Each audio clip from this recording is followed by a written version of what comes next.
Welcome, everyone. In the last several videos that I was doing, for those of you who have watched them, I was reading from this book here, The Widow's Son, The Esoteric History of the Prophet Joseph Smith and the Origins of Mormonism by Kerry Ross Boren and his wife, Lisa Lee Boren. And as I was going through this book with the intention of doing future videos using some of this material, it just started to sound eerily familiar to me. Now, this book was published in 1997. And so I went to go look at the table of contents just to give you a general idea, because I don't want to have to go through the book and explain why it was sounding so familiar. And he breaks it up into these 6 different sections. And book 1 really has to do more with Joseph Smith and his connections to the rest of the stuff he presents in the book. But book 2, just looking at the Rosicrucians, Knights Templars in the cave of Macpella, the Priory de Sion, the Merovingians, the Holy Grail, Joseph of Arimathea, the marriage of Jesus, the branch, the Grand Masters, Pythagoras, Nostradamus, the lunar connection. And then, of course, in book 3, which is where I had been focusing, because last video, I capped it off by discussing Joseph Smith's mummies, and then possibly being one of the mummies being Necho II. Now, the author claims to have gotten all of this information from papers and papyrus given to him by relatives related to Isaac Morley. And they just so happen to be members of the Rosicrucians, who we wouldn't name, just to say that they had this huge mansion and they had a vault with all of these ancient books from Pythagoras and everybody else you can imagine. So he gets into Napoleon Bonaparte and his connection to all of this, the Pharaoh of Necho, and it's the Egyptian connection. And this is kind of where I wanted to go with it. And I'm probably still going to look at that because some of this information is available from other sources. So not everything that he presents in this book is coming out of these Rosicrucian papers. Or is it? I don't know. But it just started to remind me of something. And immediately I was reminded of the Holy Blood and the Holy Grail, or Holy Blood and Holy Grail. This is a book that came out in 1982, written by Jonathan Cape. And then I think the paperback came out in 1983. So right around this time, 82, 83, essentially it's just the hypothesis that Jesus married Mary Magdalene, had one or more children, and that they and their descendants immigrated to southern France and intermarried with the noble families that would eventually become the Merovingian dynasty. And their special claim to the throne of France is championed today by a secret society called the Priory of Zion. They concluded that the legendary Holy Grail is simultaneously the womb of Mary Magdalene and the sacred royal bloodline she gave birth to. So they kind of resurrected and integrated a lot of this stuff into already existing Grail lore. But it became an international bestseller, and of course, it sparked several other books. This one here, The Templar Revelation, Secret Guardians of the True Identity of Christ. This book by Lynn Pickett was published in 1997, same year as The Widow's Son. And it really just gets into the same stuff. I did want to point out here on this background that a lot of this has been quote unquote debunked, especially the Priory of Sion, right? Just going to this article a fraternal organization founded and dissolved in France in 1956, in that same year, by Pierre Plantard, his failed attempt to create a prestigious neo-chivalric order. In the 1960s, he began claiming that his self-styled order was the latest front for a secret society founded by crusading knight Godfrey of Bouillon on Mount Zion in the Kingdom of Jerusalem in 1099. This would have been the, I don't know, 5th or 7th crusade by France into Egypt. So it just goes on, but apparently it attracted attention in the 60s all the way to the 80s. And the mythical history of the Priory of Zion was exposed as a ludibrium, an elaborate hoax in the form of an esoteric puzzle created by Plantard as part of his unsuccessful stratagem to become a respected, influential, and wealthy player in French esotericist and monarchist circles. Pieces of evidence presented in support of the historical existence and activities of the Priory of Zion before 1956, such as the so-called Dossiers Secrets de Henri Lubinot, were discovered to have been forged and then planted in various locations around France by Plantard and his accomplices. Despite the mysteries having been exhaustively debunked by journalists and scholars as France's greatest 20th century literary hoax, many conspiracy theorists still persist in believing that the Priory of Zion was a millennium-old cabal concealing a religiously subversive secret. A few independent researchers outside of academia claim, based on alleged insider information, that the Priory of Zion continues to operate as a conspiratorial secret society to this day. Well, that's basically what the widow's son does. It says that he has these secret papers that only he has access to from these Rosicrucian relatives that claim that Joseph Smith is related to the Merovingians, to Jesus, and also Necho II. That's their final conclusion, is that Smith was somehow a plant and by the Rosicrucians or the Priory to bring forth the golden plates and humanity's destiny and all of this other stuff. So it's pretty wild and unbelievable in a sense. I've researched this stuff years ago, never really reached a conclusion on whether or not I believe it or the Grail lore. I know a lot of people who are into the Grail lore.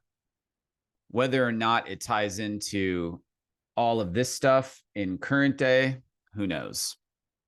And that's not really what this is about.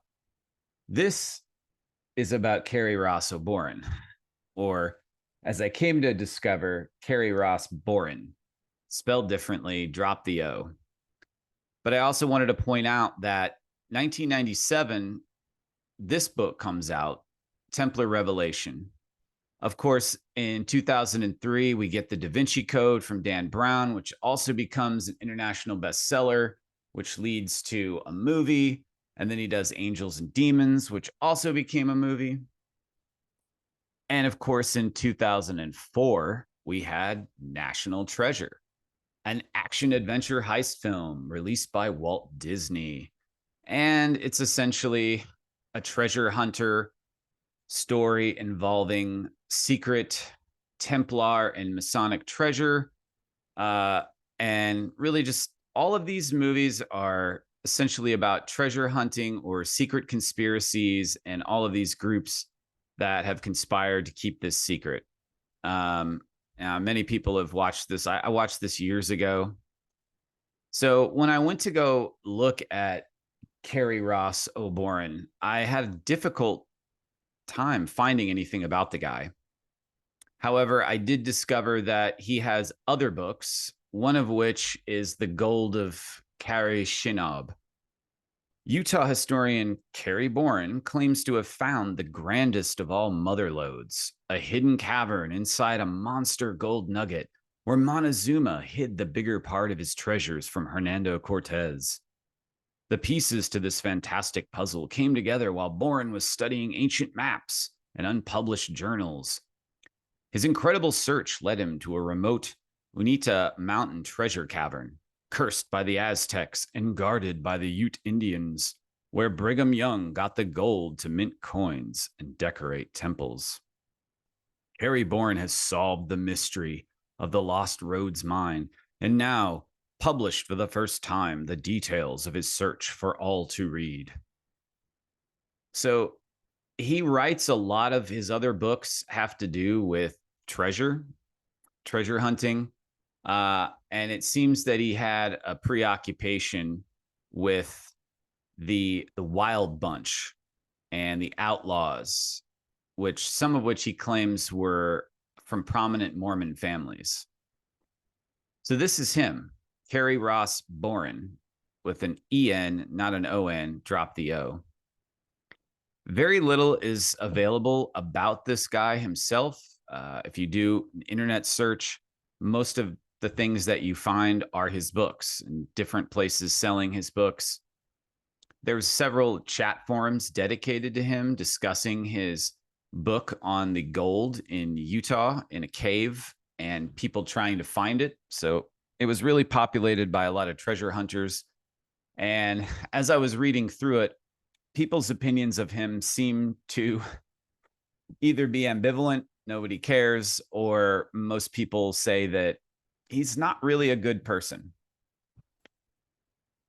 Here's one article I could find about him, actually about him and not anything else. This was from 1976, and they're interviewing about his research that he'd done on the Wild Bunch, and just pretty interesting. I couldn't really read it. It was difficult to read this article if I don't blow it up really big, and then it gets really grainy.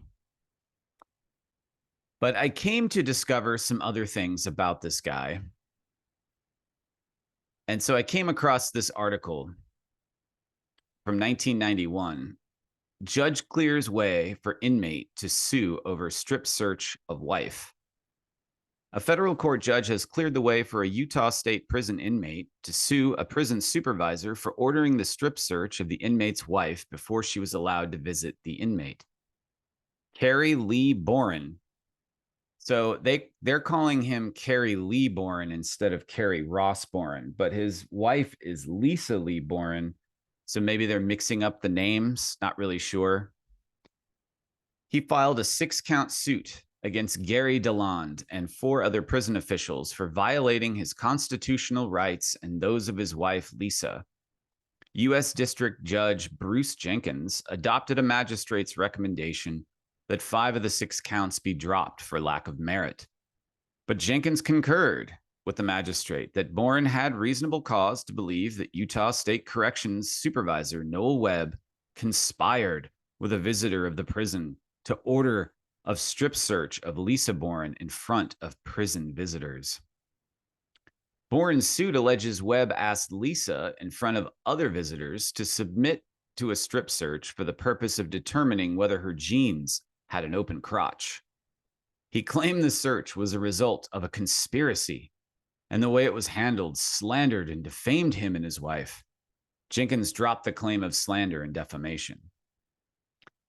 It says that this is in 1991, he was 48 years old, and he was serving a 1 to 15-year sentence for second-degree murder in the 1983 beating death of his first wife, Elvia Boren, who was found with bruises covering her body and hunched in a corner of their Salt Lake home.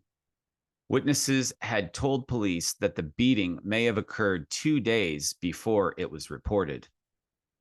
So he goes to jail in 1983. I think it was September of 1983. He went to jail. In 1986, Kerry Boren and Lisa Boren were married in a jailhouse ceremony, but prison officials have refused to give the couple time alone since their wedding. So I was kind of shocked by this. The fact that the author of this book I've been reading had been convicted of murdering his wife by beating her to death in front of witnesses back in 1983. And while he's serving, it was actually a 5 years to life sentence. I think this paper got it wrong. But while he was there, 3 years after he was imprisoned, he marries this other woman in a jailhouse ceremony. And this whole suit that he filed got into, apparently Carrie or Lisa Lee had been coming to the prison to visit and wearing white jeans with a hole cut into the crotch. And witnesses had reported some inappropriate sexual touching going on, which was not allowed by the prison. So already this was just getting really juicy, this story. Again, difficult to find anything about that incident, the murder itself. All I could find was one court document. And this is because he had been filing all of these documents. Let's see. This was from, let me show you. This is Kerry Ross Boren versus Gary Dealin, Director, Utah State Department of Corrections, Brief of Appellee, Utah Supreme Court from 1990. So he's filing these suits, wanting to petition for writ of habeas corpus involving a conviction of second-degree murder, a first-degree felony in the 3rd Judicial District Court in and for Salt Lake County, state of Utah. He is claiming that when he was being charged with the crime of murdering his first wife, that his lawyer didn't share with him some discovery, and that was his reason for filing 5 different appeals to the court, which all of which were denied. So this document goes over a lot of that, and most of this is legalese. But I want to get to the part that actually, the statement of facts. On September 15th, 1983, plaintiff called a 911 telephone operator to report that his wife, Eliva Boren, was having difficulty breathing. Robert Staley, a Salt Lake City detective, responded to the call, and upon arriving at plaintiff's residence, discovered Eliva in a crouched position in the bedroom. Now, right off the bat, this seemed odd to me, where he would call 911 and say that his wife is having difficulty breathing. So they send out a detective, no ambulance, no medical personnel, not even just regular police, but a detective. So I found that interesting and weird that that would be the case. Robert Staley responded to the call, and upon arriving at the plaintiff's residence, discovered Eliva in a crouched position in the bedroom. Multiple bruises covered her entire body, and she appeared to be dead. Medical examination of Eliva confirmed her death and revealed that the cause of death was blunt force trauma and could not have been self-inflicted. Medical examination also concluded that the cause of death, a probable beating, occurred on or before September 10th, 1983, and September 13th, 1983, at least 2 to 5 days prior to the plaintiff's 911 call. Holly Bolschweil, age 26, and Karen Boren, age 9, were residing at the plaintiff's home at the time of the victim's death. Both of them stated that on or about September 13th, 1983, plaintiff entered the victim's bedroom and locked the bedroom door. They heard sounds of plaintiff beating the victim. They also said they had heard plaintiff beating the victim on prior occasions. On September 19th, 1983, plaintiff was arrested and charged with second-degree murder, a first-degree felony in violation of the Utah Code. And he went on to plead guilty. And part of the reason he was filing these appeals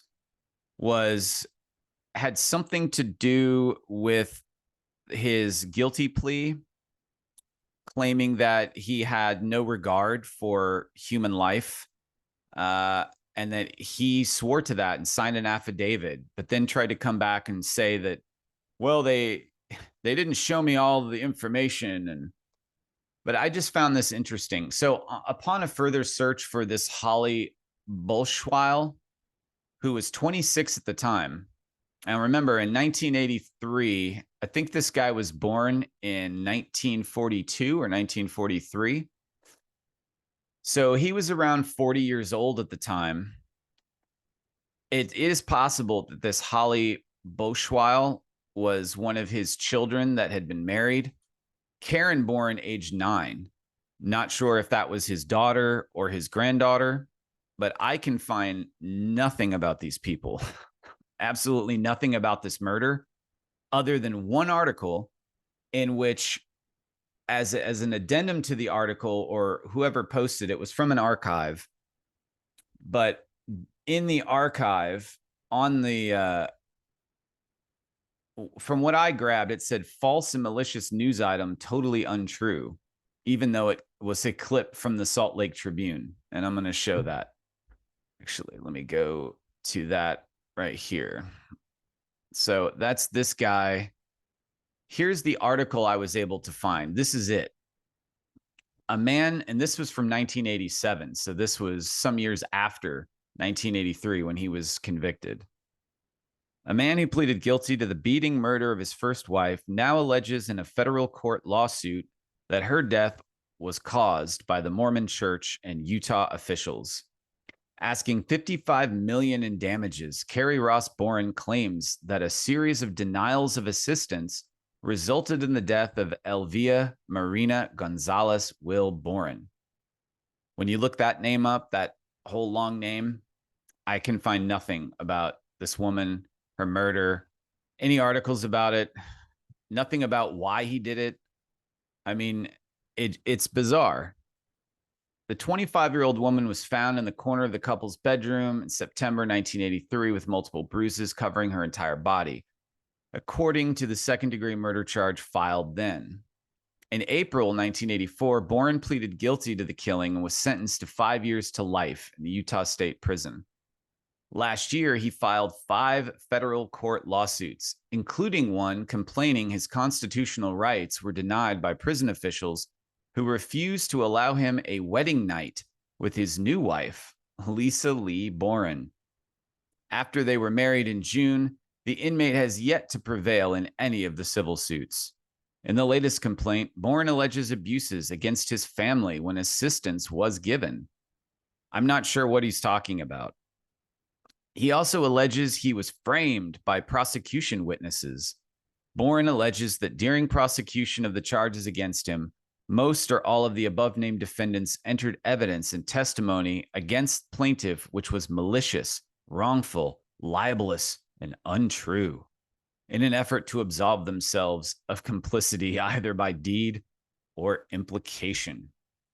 So, but from everything that I'm reading, people who claim to have met the guy or know him on these chat forums, these treasure seekers, they pretty much think he's a piece of garbage and untrustworthy, unreliable. So, oops. Let me go back here. So I kept looking around to find something on this guy, and I came across this interesting article, which kind of has some tie-ins to other things. And it's a fairly long article, but bear with me because I think it bears a lot on an even greater mystery. In the Messenger for June 1985, and I'm assuming this is a Mormon publication, as they're investigating something called the Salamander Letter, which turned out to be a forgery. We reported that we had learned that someone had been making up material and attributing it to Joseph Smith. Since such an individual has the ability to create the text of a document like the Salamander Letter, we are making a very serious investigation into this matter. We hope to have more to report on this in the next issue of the Messenger. The following is a summary of the investigation I conducted. For a more detailed study, see my booklet, Mr. Boren and the White Salamander. On October 6, 1984, a man by the name of Kerry Ross Boren wrote a letter to Dean Jesse, the noted Mormon scholar, who was making a critical examination of the Harris letter to determine whether it was authentic. In this letter, Mr. Boren offered important new information which could help Professor Jesse verify the salamander letter. I am an inmate at Utah State Prison. My purpose in contacting you at the present time is due to the recent publicity pertaining to the letter of Martin Harris. Joseph Smith was my second great-grandfather, and I have access to and have had the privilege of examining some papers and personal effects of Joseph Smith, which have never before been seen or published. One of the important things that the information clarifies are the facts behind the Martin Harris letter. I have an expanded version of the white salamander story from Joseph's own account. So it's going to become apparent, but what he's talking about are these papers that he received from his quote-unquote Rosicrucian ancestors that were related to Isaac Morley. Dean Jesse visited Mr. Boren at the prison and also sent him 9 different letters. By January 9th, 1985, Mr. Jesse seemed to be rather enthusiastic about the matter. In reading over the material you have sent, I see its importance more than ever for a proper understanding of the Harris letter. The most harmful thing we can do right now is to remain silent. There is information available that will put Joseph Smith in a better light. There will be all kinds of questions asked and much criticism brought against the church. The best ammunition for facing this issue comes from the material you have presented. Even though Dean Jesse seemed to be impressed with the copies of the documents Mr. Boren provided, he did note that, quote, some of the phrasing and usage of words is foreign to Joseph Smith's literary style. There are also a few contradictions of fact. Being able to see the actual handwriting of the documents would possibly provide answers to these questions. Mr. Boren only provided his own handwritten copies of the material. And when Jesse asked for Xerox copies, Boren replied that he could not gain access to the original materials until such time as I am released from this place, and therefore can only provide copies of the information. I mean, that's probably true. He's sitting in prison for murder, probably serving life. So where was he supposed to get all of these documents in the first place? And where is he getting all of the documents that he's showing this guy? Is this coming from his new wife? I mean, they weren't married until 1986, and this is all transpiring in 1985. So I'm assuming he already knew Lisa Lee at this time. Maybe they met prior to him killing his wife. And maybe one of the motivations for him beating his wife to death was because she found out that he had been seeing Lisa Lee and wasn't very happy about it. And maybe he was telling her that it was okay because, you know, Joseph Smith said that polygamy is okay. It was a revelation from God. I don't know that for a fact, but I've heard other stories from other people that have had similar experiences where the wives were it was sprung upon them that their husband wanted to start practicing polygamy. In fact, I'm going to touch on that at the end as another incident that took place around this very same time. One of the documents which Boren provided was his handwritten copy of an account of Joseph Smith's early visions, which was supposed to have been authored by Smith himself. The account of the first vision in this document is similar to Joseph Smith's strange account of the first vision. It goes on, however, to say that the Lord revealed a curious stone to Joseph Smith, which he was to use to find the gold plates of the Book of Mormon. The Lord also told him that when he arrived at the place where the records were buried, he would be given a sign of a lowly frog, but not just a frog, but a white frog. On the appointed day, Joseph Smith went to the hill and, quote, saw a frog of the purest white I had ever seen proceed forth out of a hole in the ground at the bottom of a large stone. Joseph removed the stone and saw a large room or cavern, which contained plates of gold and other ancient items of curious workmanship. Before he could go into the cavern, however, Joseph again saw the large white frog, and immediately above it in the air, a shaft of brilliant light descending, and an angel appeared in the midst, and then said unto me, Behold, my name is Nephi. Mr. Boren also provided a copy of a letter which was supposed to have been written by Joseph Smith to Isaac Morley in 1835. In this letter, Smith detailed some of his early money digging experiences. In another manuscript, which is 8 pages long, Mr. Boren gives a summary of a document written by Joseph Smith. This is also filled with material concerning Joseph Smith's money digging. Mr. Boren provided other documents and a list of 52 different items he has had access to.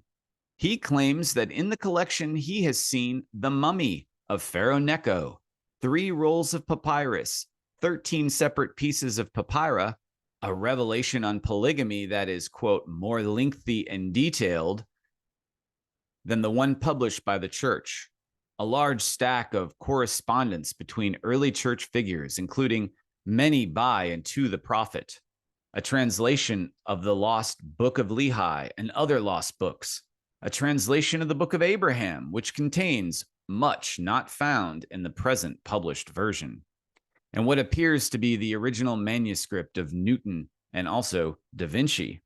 So these are some pretty wild claims he's making. Although I was only able to examine copies of a small portion of this purported collection, it did not take me long to conclude that it was spurious. I could plainly see how material was plagiarized from different portions of published material and combined to give some very unique interpretations. Michael Marquard also examined the purported documents and reached the same conclusion. A week after we published the booklet, Mr. Boren and the White Salamander, Dean Jesse apparently wrote a letter to Mr. Boren and informed him that he did not believe his claims. In a letter dated August 1st, 1985, Mr. Boren responded, I am in receipt of your letter of July 17th in which you question my credibility. Were Joseph Smith in this institution at this time, he would not be believed, nor would he be supported by the church which he founded. I have no doubt that he would be rejected, and so I feel that I am in the best of company. In all fairness to Mr. Boren, I should say that I do not know for certain that he made up the documents. He claims that Joseph Smith gave them to his, quote, third great-grandfather, Isaac Morley. Wait a minute. Isaac Morley is his third great-grandfather. Joseph Smith, he claims, is his second great-grandfather. How does that work? I don't know. He gave it to him for safekeeping, and they have passed down to one of his relatives who has them stored in the basement of a house in California. This is the Rosicrucians he's talking about. Although it seems very unlikely Mr. Boren could have made his copies from material in someone else's possession. In any case, there is not the slightest chance that the documents could be genuine. They bear all the earmarks of fabrication. On June 18th, 1985, Sandra and I had a personal interview with Kerry Ross Boren at the Utah State Prison.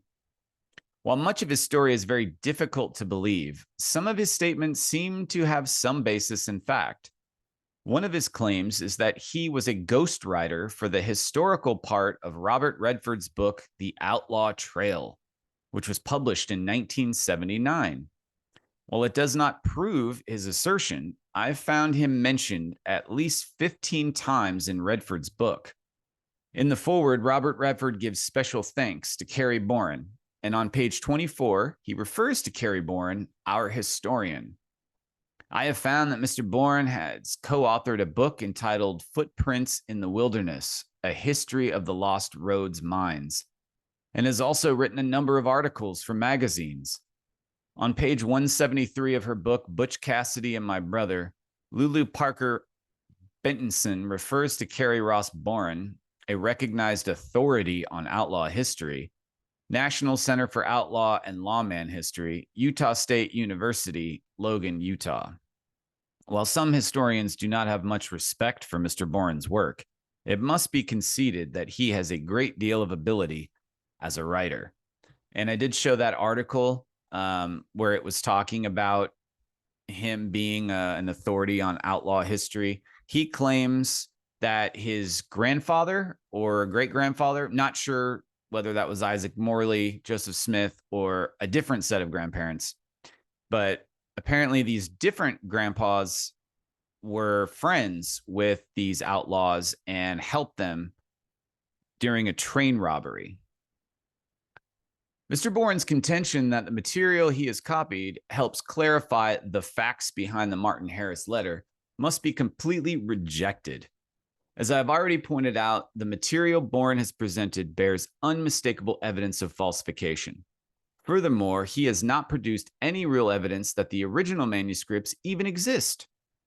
While Kerry Ross Boren sets his material forward with the claim that it supports the Salamander letter, it could raise the question of whether Boren himself had the ability to produce such a document.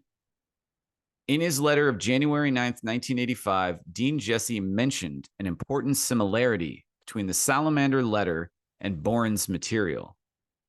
The reference to Harris's having a dream and walking with a coin in his hand, and upon seeing the cavern, throwing the coin back, which is also mentioned in the Harris letter, is very important right now from my work on the Harris letter. The reference, which Professor Jesse speaks of, reads as follows in the Harris letter. I let her dream I converse with spirits, which let me count their money. When I awake, I have in my hand a dollar coin, which I take for a sign. Joseph describes what I seen in every particular, says he, the spirits, are grieved, so I throw back the dollar. The statement in the Salamander letter seems incomplete. It does not tell how Harris threw the coin back. It would be very difficult to throw the coin back into the dream or into the spirit world. Mr. Boren's material seems to provide a logical answer to this question. In Boren's summary, not a verbatim account, of a manuscript written by Joseph Smith, we find the following. And I'm not going to go into all of this, but just skipping ahead, they're bringing up another person who could be possibly connected. The parallels between the two accounts are too strong to be ignored. If it could be established that Boren's material was in existence before the Salamander letter was discovered in late 1983, it would seem to show that the Salamander letter is a condensed version of the material Boren provided us with. The other explanation, of course, is that the Salamander letter provided structural material for someone with a vivid imagination. In this case, it would not reflect on the Harris letter. Mr. Boren insists that his material is genuine and predates the discovery of the Salamander letter. While I have not yet found any compelling evidence that Mr. Boren's material does predate the discovery of the Salamander letter, there are some stories in a book he co-authored with Gail Rhodes which sound like the account of Harris throwing the coin back. I'm going to get to the part where they really make this connection. Okay. Perhaps it is only a strange coincidence that both the Salamander letter and the Boren material have parallels to Joseph Knight's account and Mormonism Unveiled, but the parallels do raise the question as to whether Mr. Boren or someone who has seen his material could have written the Salamander letter. As I have pointed out before, one thing that should be of a great concern to scholars is the fact that there seems to be an obvious attempt in the Boren material to duplicate the spelling errors of Joseph Smith. This, of course, shows that there has been a very serious study of the writings of Smith with intent to deceive. Earlier in this book, I suggest the possibility that a master forger could have been responsible for the Hoffman documents produced before late 1983. He's talking about Mark Hoffman, and I'm gonna get into him. After that time, the beautiful handwritten documents seem to be almost disappeared, and printed forgeries and crude productions like the Spalding-Rignan document and the Betsy Ross letter take their place. Since Boren has been incarcerated since August 1983, he could fit into such a theory. It is true that August 1983 is about 3 months before Hoffman was supposed to have told Lynn Jacobs about the salamander letter. On the other hand, we will probably never know exactly when it was forged. It could have been produced any time between 1976, when the Joseph Knight account was first published, and November 1983. In any case, if investigators found any well-written documents in the process of being created in Hoffman's home or car, it would certainly tend to rule out Boren as the master forger. Perhaps Hoffman's trial will throw some light on the subject.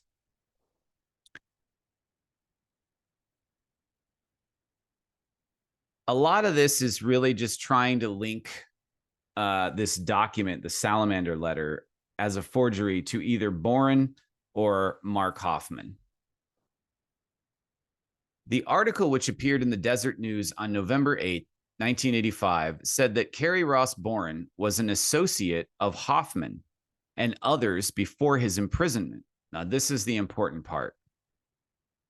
In the same article, the following appeared. Police emphasize Boren is in no way connected to the bombing, only that he is an associate of Hoffman and other document collectors and historians associated with Hoffman. While it is possible that the police have something they are not telling us about, I have never found any evidence to prove that Kerry Ross Boren was an associate of Mark Hoffman. In a letter dated June 15, 1985, Boren stated, "I have had no connection whatever with Mark Hoffman, although I am aware of who he is. Additionally, I do not know Lynn Jacobs, nor have I ever heard of the letter. My contact with persons involved in all of this recent discovery is limited." When we talked to Hoffman on August 24th, 1985, he brought up the subject of Mr. Boren. He said that he felt that he should tell us that he had known of Boren before we published Mr. Boren and the White Salamander. He did not say that he knew him personally, but only that he had been called in to look at some forged Butch Cassidy material. When I asked him if it was a good forgery, he replied that it was a very poor job. It is interesting to note that a photograph of a portion of an important letter Boren discovered relating to Butch Cassidy was published in The Westerner, May to June 1973. One thing that is a little suspicious about the letter is that Boren chose to suppress the names of both the writer and the recipient. At the time I wrote the booklet on Boren, I commented, "As far as I know, Mr. Boren has never been charged with forgery, and he has not offered to sell me any old documents. Although I still am not aware of any criminal charges being pressed against Boren for forgery." One of his former associates told me that Boren had sold him what purported to be an ancient map. He discovered, however, that it was a forgery. He felt that he could have filed charges against Mr. Boren, but instead he decided to talk to him in the presence of his lawyer. He claimed that Boren admitted that the map was spurious and said that there was someone else involved in the forgery. This man claimed that he lost about $5,000 on the transaction. Mr. Boren claims that he is, quote, not an expert in document authentication. He maintains, however, that as a genealogist and researcher, I have spent most of my life working with such items and am fully capable of recognizing them as being of the period and scope in question. Mr. Boren was apparently at home with old letters and journals. In his manuscript, The High Unitas, he spoke of the Kerry Ross Boren collection of documents, which contain letters going back to the 1830s. Mr. Boren even claimed to have the only authenticated Jesse James letter. When I asked Hoffman about Boren's claim concerning this letter, he said that there were a number of original letters by Jesse James, and the last one sold for over $20,000. Although I cannot remember it, Mr. Hoffman gave the exact figure the letter sold for. This made me wonder if Hoffman might have been involved in selling outlaw material. While I am very suspicious of Kerry Ross Boren's relationship to old Mormon documents, I cannot prove that he has the ability necessary to do the handwriting. All of the material I have seen, which has come from Mr. Boren, is hand printed or else typewritten. As I have stated before, I cannot even prove that Hoffman and Boren were acquainted. There is a possibility, however, that they could have met at the library at Utah State University when Hoffman was attending there. According to the spring 1975 issue of the Newsletter of the National Association and Center for Outlaw and Lawman History, Mr. Boren was association president.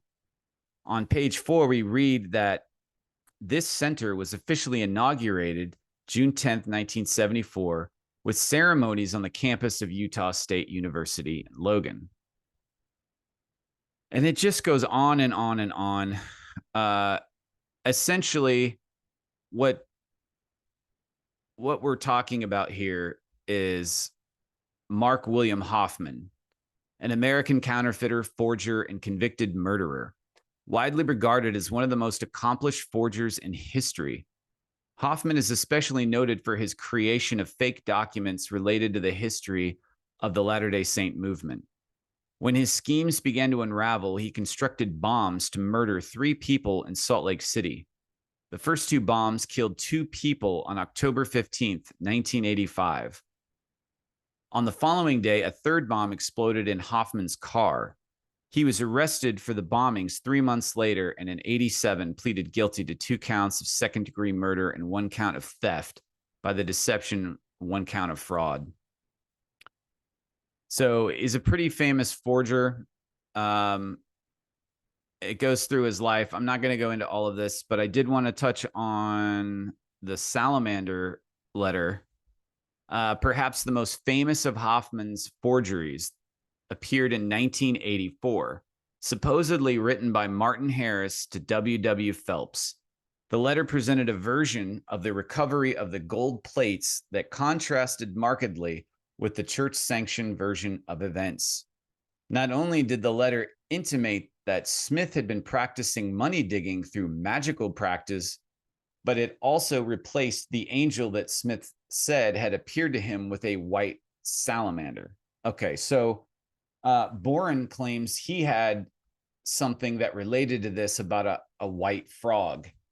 Now, it turns out that Boren and this guy, Hoffman, were in prison at the same time, in the same prison. Here's some articles I was able to find, and there's a lot more about Hoffman. He kind of admitted that he had done all of these forgeries to humiliate the Mormon Church, because while he was raised Mormon, he had become an atheist at the age of 14 and began to forge documents, making lots of money. He was selling these documents to high officials within the Mormon Church for 20 grand, 15 grand, and he was making his career off of this. And they were eating it up. Here's a picture of at that time, the president of the Mormon Church and some other high-ranking officials within the church looking at a document he's presenting to them. This is the anthem. I discussed this in my last video when we got into the script from the golden plates that had been taken to a college professor to verify. He forged what he claims was that document that nobody could locate. Here he is in an article about the bomb exploding, right? So I found this interesting, right? And sure, it's a famous case. It kind of rocked Salt Lake City at the time, that this guy had forged all these documents, and he did so in order to humiliate the church. But then when his plot was unraveling, he planted these bombs, one of which went off in his car with him in it, which is weird, right? Because, I mean, look at this. Wow. Somebody survived this. This car, this is a picture of, this is all that happened to him. This also reminded me of the Boston bombing pictures that we got that were so spurious and weird. I just thought I'd throw that in there. Yeah, I mean, who knows what really happened, but this does not look, this injury came out of this, I don't know. I mean, I got some documents I want to sell you. You know what I mean? Anyway, moving on. So Mark Hoffman was doing these forgeries. He was connected in some way to Kerry Ross Boren, even though there are claims that, of course, they don't know each other and were never connected, even though they ran in the same circles dealing with the same types of things, i.e., old Mormon documents. So I found this Cloud Over Cassidy letters about Butch Cassidy. And I'm just going to read this quick little thing to give you an idea of what this is about. Like most Wild Bunch researchers, I had never given much thought to the authenticity of Butch Cassidy's letters. That is, until last November, when Utah document dealer Brent Ashworth posted item number whatever. Butch Cassidy Mormon photograph. Mark Hoffman on eBay, the internet auction service. In his description of the photograph, Ashworth wrote that it had been among forged items he had purchased from Mark Hoffman. He added that Hoffman had a real interest in Butch Cassidy and his exploits, and once sold me a forged letter of Cassidy, which later appeared in several Old West magazines. I was the only bidder, and the photograph was mine. When it arrived, it appeared to be a criminal filing card, such as the Pinkertons and police departments used in the late 19th century, before the days of computers to keep track of malefactors. As I studied the item with a loupe, I could readily detect that it was a forgery. The photograph was of modern vintage, and the cardstock was also recent and freshly cut. Also, the card bore no indication of which police agency had prepared it. All in all, the workmanship did not speak well for Hoffman's legendary forging skills. But I was more intrigued by Ashworth's comment about the forged letter of Cassidy. Which one was the fake? There must be a story here. Ironically, Ann Meadows and I had relied on all the letters attributed to Cassidy in writing History versus the History Channel, which appeared in the WOLA Journal's spring 2001 issue. Several weeks and numerous emails, telephone calls, and library visits later, the prospect of a single Cassidy forgery had blossomed into perhaps 3, and the number of people who had handled the letters grew even more. I still don't know if I found them all. In the course of my sleuthing, I also learned something about the world of antiquarians.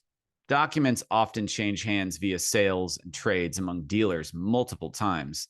They might own the same historic piece of paper more than once, and with the passage of time, forget when and from whom they obtained it. And I learned that the dealers are not by inclination detectives. They sell, but do not investigate. So documents with a possible taint are apt to remain on the market, perhaps with an advisory, perhaps not. Similarly, collectors, in their quest to own a unique treasure, will often overlook their own suspicions. Caveat emptor is as frequently ignored as is don't walk. It turns out that the photograph I bought on eBay may not have been a Mark Hoffman invention after all. A fake, yes, but perhaps not by him. Another unsolved mystery. So the article goes on to talk about this and Hoffman and all of this stuff, but it finally gets to mention our pal Kerry Boren. In a later email, Ashworth said that Hoffman might have told him that he had obtained the 1890 letter from Kerry Ross Boren. Boren is a controversial outlaw history researcher with a penchant for outlandish tales. He has written, for example, that the Sundance Kid escaped from South America and went to the Middle East, where he trained Lawrence of Arabia in the art of derailing trains and became a devotee of the 12th century Persian poet Omar Khayyam. Not to be outdone by Sundance's feats, Boren himself claims to be the heir to the throne of Ireland. In 1983, Boren murdered his wife, and he now resides in the same Utah penal institution as Hoffman. Boom. Contacted recently via email, Boren said that the 1890 letter was a known forgery and that it was last known to be in the possession of Steve Lacy.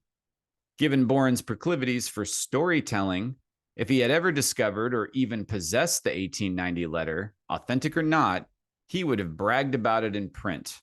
A survey of his writings turned up no reference to the letter.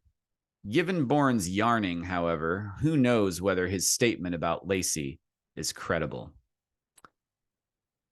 I found another article, Skullduggery, 3 Men and a Shovel by Ann Meadows.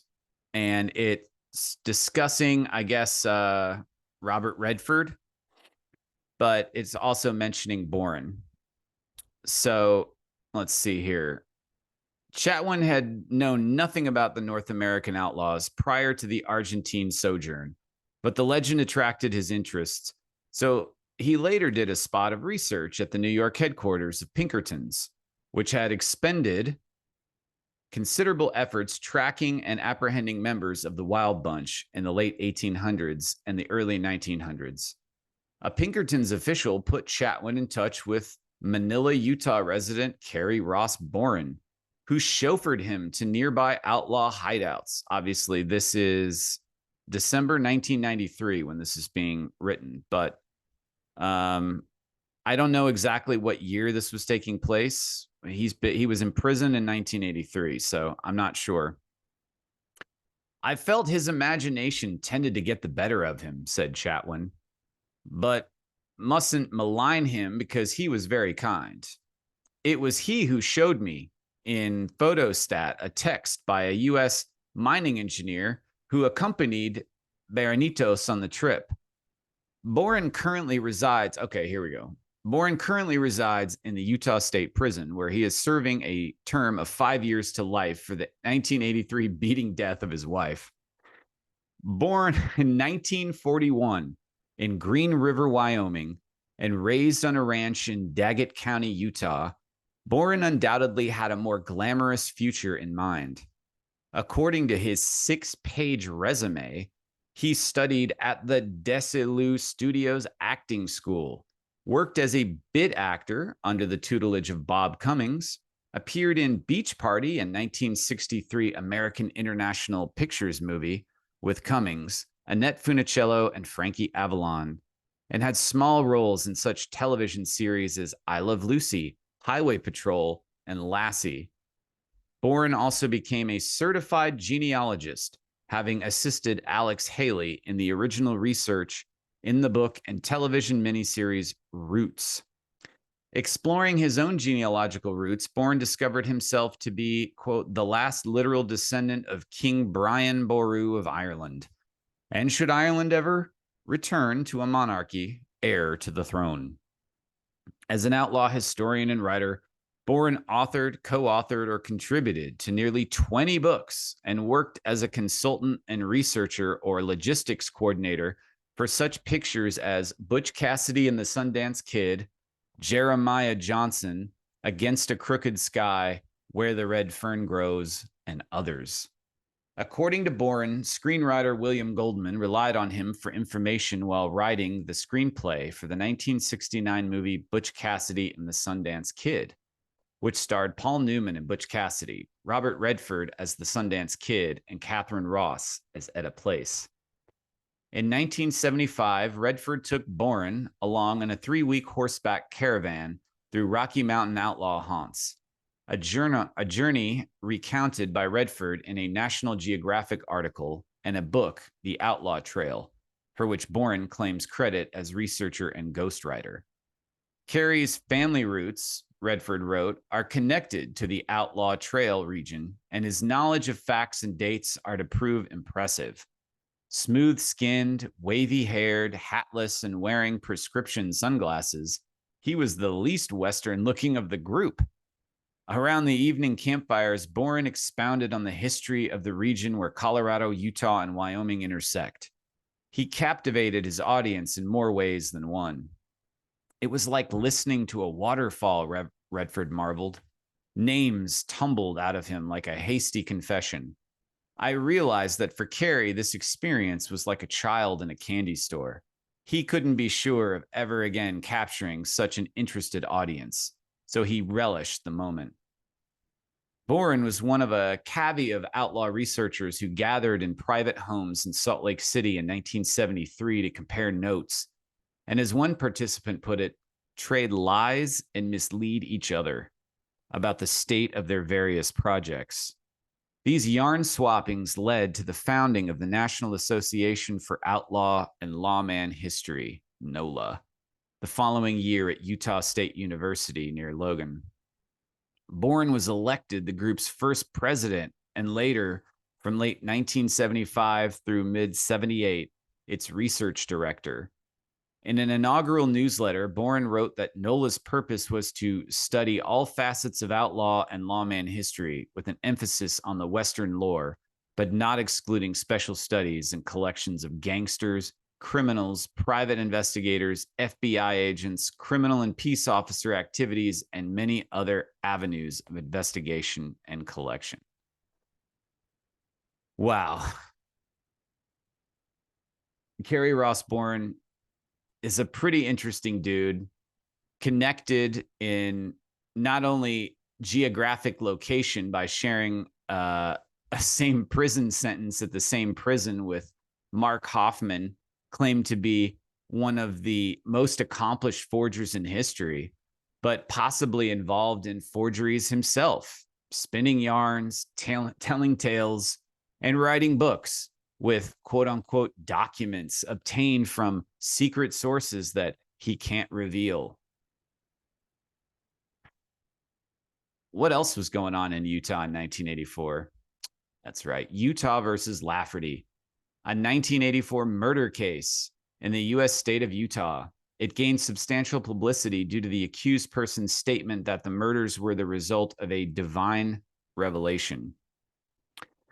So there was a book written about this under the banner of heaven, and that got turned into a television show for Hulu. Basically, these brothers began telling their relatives, their wives, that polygamy was cool. They moved up into the mountains. I don't want to go into the whole story because this video is not really about that. Just to say that around the time leading up to the 1984 murder, where they slit this woman's throat and killed her child, Kerry Ross Boren beat his wife to death. And almost nothing is available on the internet about it. Although there's endless pictures and stories about Mark Hoffman. You can find all kinds of stuff about him. But you try to look up Kerry Ross Boren, all you're going to get is his books. Nobody seems to care that he beat his wife to death. They mention it in the articles, but they still keep talking about him as if he's like a source for great information, even though he's linked to forgers and is probably making things up himself. I don't know what one is supposed to conclude from all of this, but, it just gave me pause when reading this book and using it for my own research. I may read back through it and see what he wrote that jives with what I can confirm from other research, but I just found this guy to be even more interesting than the research I'm doing. So anyway, I hope you guys enjoyed this. I don't know what to say about this guy. I don't know what to think. You got any opinions? Leave it in the comments. Until next time.